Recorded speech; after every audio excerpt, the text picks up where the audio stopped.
So we're right in the middle of this big move. We got a whole bunch done. My world's been spinning for the last two and a half weeks. And how soon we forget that I just finished up a system. Well, it's not totally finished. We got a little bit more work to do, of course.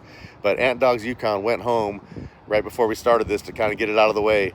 And he sent me over a little video clip of him turning it on in the parking lot, playing with the LEDs, playing with the new amps. And it just looks so sick. I had to share it with you guys. I mean, I did all that work. I don't want all that to get swept under the rug just because I got about 500 trailer loads to bring up to the new shop. But check this thing out.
And of course, if you want to see the full build, everything from start to finish, the box, the subs, the wiring, the amps, everything, all you got to do is go to my channel, youtube.com/mead916, and everything is there. For those who have been following every single step of the way, I appreciate you. Thanks for watching.